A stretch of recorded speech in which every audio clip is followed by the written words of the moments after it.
Welcome to our leadership lessons. We are excited to bring you another episode.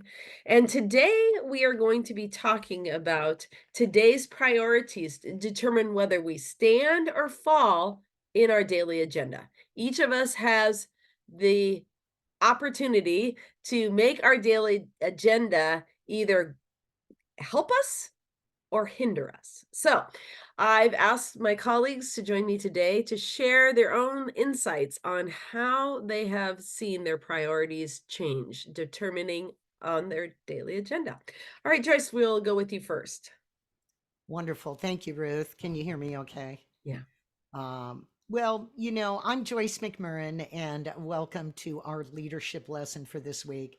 I help people to effectively communicate in a supportive learning environment so they can successfully connect with others to build deeper, more meaningful relationships. So, this chapter was perfect for me today because of the fact that I thought about all the things that I have done to be more focused for this year. And a lot of people put in, what's your word for this year? Or what's your thought for this year? And I've been doing that for quite a few years. This year was no exception for 2024. And there's a quote that help me to choose this word of the year.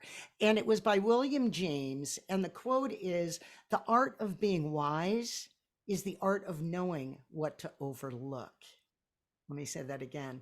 William James, the art of being wise is the art of knowing what to overlook. But what was happening, that when I heard that, it was really an eye opener when I ran across this quote, because for many years I found that I was dealing with shiny object syndrome. I'm sure you've heard of it. Everything that comes, I'm grabbing onto. Oh, yes, that would be great to do. That would be great to do. That would be great to do. And so for me to understand that I can't do everything and that it was important for me to focus if I was going to live my purpose and passion. So what I needed to do was prioritize that focus, right? And so this came down to how I utilize my time. And one of the things that I'm using this year is when I think of the word focus and I'm getting off on a tangent or wondering what's going on, I'll say to myself, you can't be everywhere, you can't know everyone, and you can't do everything. And what that did is it helped me to realize how valuable my time is. Especially as John talks about the subject in the book Today Matters, which we're studying today. And he has many things in the book that help you prioritize your agenda. So, one of the things that I've done to help me focus is to delegate.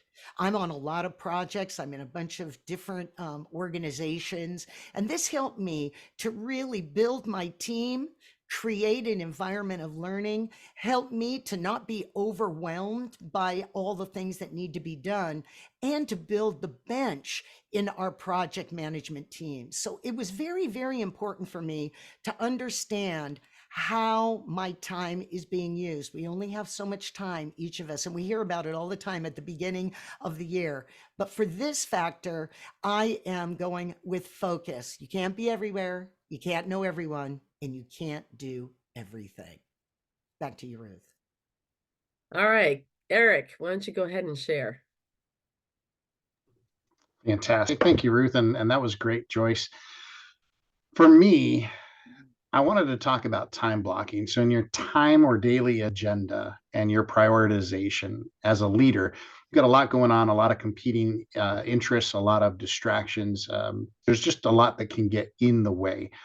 And so, by focusing on time blocks, it can really help you not only become more efficient, but stay focused on the big blocks in your day, big blocks in your overall life plan or business plan, the things that matter most to your organization, whatever environment you're in and whatever matters most at that moment, right? Today matters and the moment matters, be present. Everything that you might be trying to practice or implement as part of who you are and what you are about, what you're trying to get done.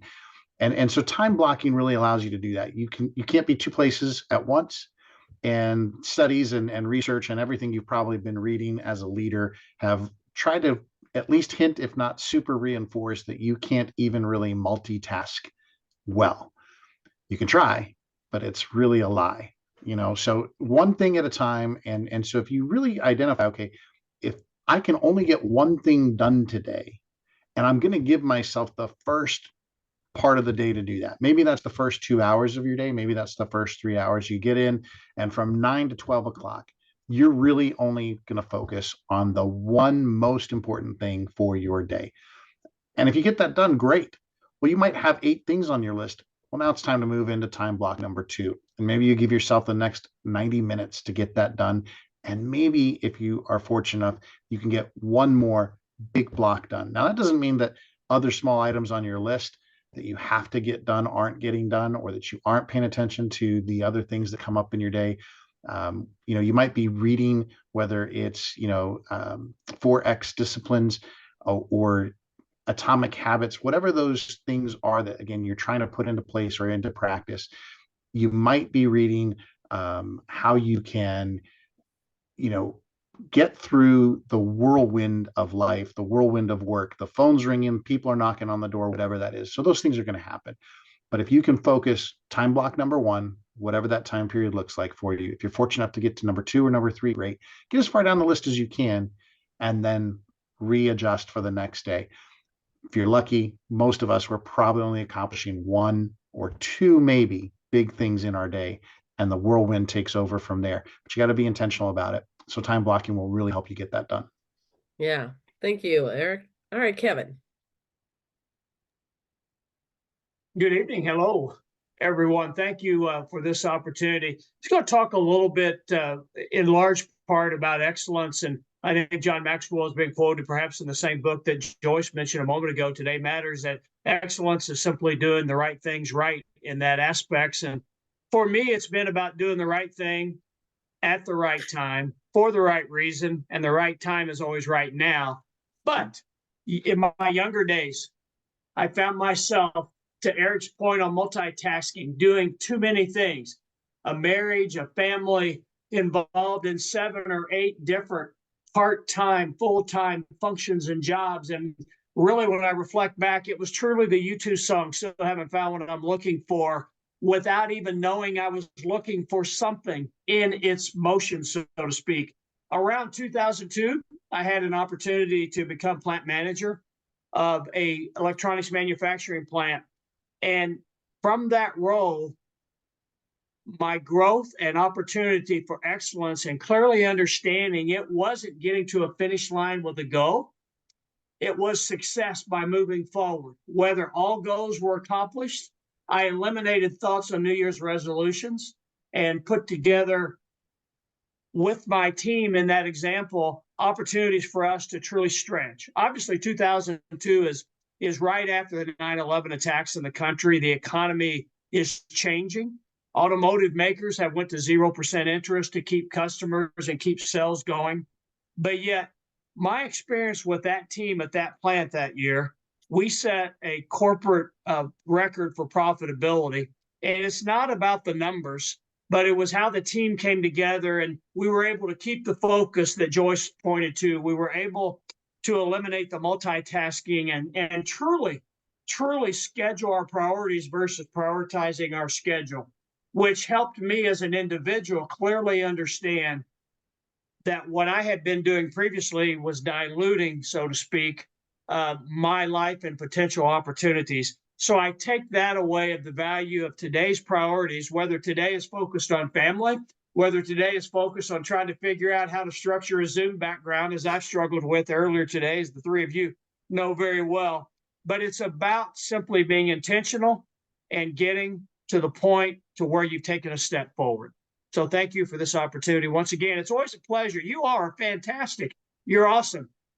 All right. Well, thank you, Kevin. I appreciate it. I thank everyone for your comment. The one thing that I have learned over the years is that my daily agenda can go everywhere. But the thing that I have to always remember, which Eric, you specifically dove into, is that we can't do everything. And I think one of the things that I stole this from John Maxwell, but I do it every day, is that I have to think through the things that I'm required to do. Those are the things that are a must. But then there's some things that I just have to decide, am I going to get a good return from this or not? And if I'm not getting a good return from it, it's gone. And the last thing that I always have to remind myself is, what is the reward out of what I'm doing? And so as I look at those, shall we say the 3 R's, required, return, reward, I have to ask myself, is my daily agenda today or tomorrow going to help me to become a better person, a person less stress, a person who's able to accomplish what she put in front of her because she's eliminating the things that aren't required of me or aren't getting me a good return, or there is no reward to them and therefore it's not worth the time for me to do it. And so when I ask myself the questions, I have seen a huge difference in my life. One of the practices that I do every evening, at the end of the day, as I sit down and with my daily journal, I write out, what did I accomplish today? What am I grateful for today? And what can I do better tomorrow? And so by going through my day and being able to eliminate things and do it that way, I have seen a huge change in the things that I do and the things that I accomplish. So, all right. Well, I want to thank you all for your contributions. I want to thank you for just taking the time out today to hang with me, and let's see what next leadership lesson will be. And we will come back together again, and we will record something else to be able to help you as you continue to grow in your leadership. All right. Thank you. Bye bye.